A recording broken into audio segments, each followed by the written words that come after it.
हेमंत सरकार संविधान को नहीं मान रही है, विधानसभा से पारित कानून की अनदेखी कर रही है।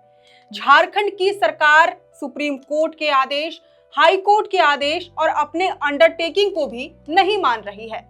दरअसल ये तल्ख टिप्पणी हाई कोर्ट के जस्टिस आनंद सेन की अदालत ने राज्य सरकार पर की है। मामला नगर निकाय चुनाव से जुड़ा था, जिस पर बीते कल मंगलवार 2 सितंबर को हाई कोर्ट में सुनवाई हो रही थी।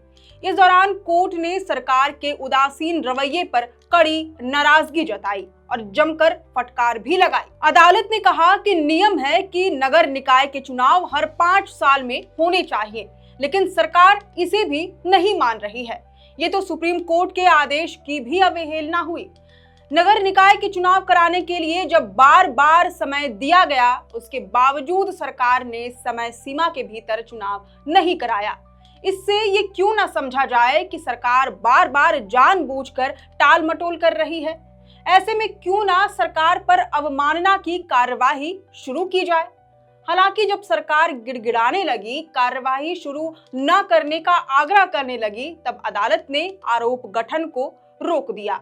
दरअसल झारखंड में स्थानीय निकाय चुनाव एक बार फिर टलते टलते अदालत की कठोर नजरों में आ गया है। बीते कई महीनों से सरकार और अदालत के बीच ये मामला पेंडिंग पड़ा था, लेकिन अब हाई कोर्ट ने साफ कर दिया है कि चुनाव टालने का यह खेल ज्यादा दिनों तक नहीं टिक सकता।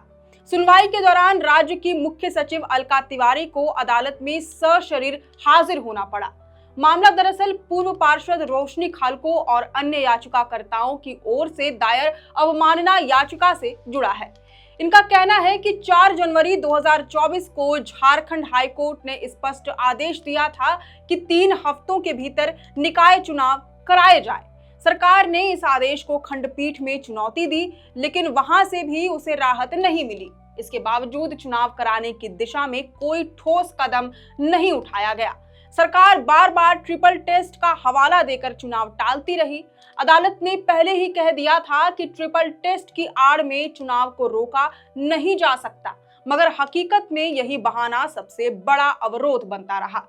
जनवरी 2025 में इस मामले पर सुनवाई हुई थी। उस दौरान अदालत ने सरकार की दलीलें सुनी और 4 महीने के भीतर चुनाव कराने का निर्देश दिया।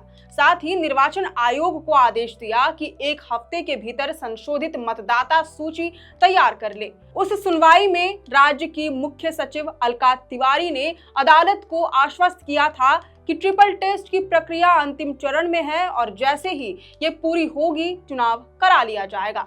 लेकिन वक्त बीत गया, चुनाव नहीं हुए। 21 अगस्त 2025 को आखिरकार पिछड़ा वर्ग आयोग ने ट्रिपल टेस्ट की रिपोर्ट सौंप दी। इसमें झारखंड के 48 नगर निकाय क्षेत्रों की सामाजिक संरचना का विस्तृत ब्यौरा दिया गया था। आंकड़े बताते हैं कि शहरी निकायों में ओबीसी मतदाताओं का दबदबा है। BC1 वर्ग के मतदाता 31.36% और BC2 के 14.34% है, यानी लगभग 46% से अधिक मतदाता ओबीसी समुदाय से आते हैं। वहीं सामान्य वर्ग की हिस्सेदारी 34.82% है। अनुसूचित जाति के मतदाता 11.24% और अनुसूचित जनजाति यानी कि ST मतदाता 8.24% है। इस सर्वेक्षण से साफ है कि निकाय चुनावों में ओबीसी समुदाय की भूमिका निर्णायक होगी और यही समुदाय सत्ता की चाबी थामेगा। अदालत के सामने अब तस्वीर साफ है। ट्रिपल टेस्ट का बहाना खत्म हो चुका है, रिपोर्ट पूरी हो चुकी है और आंकड़े सरकार के पास है। अब बारी है कैबिनेट की, क्योंकि आयोग की अनुशंसा पर कैबिनेट की मुहर लगने के बाद ही आरक्षण का खाका तय होगा और चुनाव की प्रक्रिया आगे बढ़ेगी। चुनाव न होने के कारण बहुत सी विकास योजनाएं ठप पड़ी हैं। केंद्र ने भी बगैर चुनाव के हजारों करोड़ के फंड रिलीज करने पर रोक लगा दी है। अब अदालत ने मामले की अगली सुनवाई के लिए 10 सितंबर की तारीख तय की है। साथ ही मुख्य सचिव अलका तिवारी को अगली सुनवाई के दौरान भी सशरीर उपस्थित होकर जवाबदेही सुनिश्चित करने का आदेश दिया है। सरकार को निकाय चुनाव कराने के लिए समय सीमा निर्धारित करने का भी सख्त निर्देश दिया गया है। ऐसा न होने पर कोर्ट ने मुख्य सचिव पर अवमानना की कार्रवाई करने की चेतावनी भी दी है। अब सबकी निगाहें अगली सुनवाई और उससे पहले सरकार की पहलकदमी पर टिकी हुई है। ऐसे में सवाल है कि सरकार कितनी गंभीरता दिखाती है। क्या तब तक सरकार कैबिनेट में ट्रिपल टेस्ट रिपोर्ट पर फैसला ले पाएगी? अगर फैसला नहीं हुआ तो अदालत की नाराजगी और बढ़ सकती है और सरकार पर अवमानना की तलवार भी लटक सकती है। खैर, अब इस पूरी रिपोर्ट पर आपकी क्या राय है, ये हमें कमेंट करके जरूर बताएं। अगर आपको ये पूरी जानकारी पसंद आई हो तो इस वीडियो को जरूर से लाइक और शेयर करें।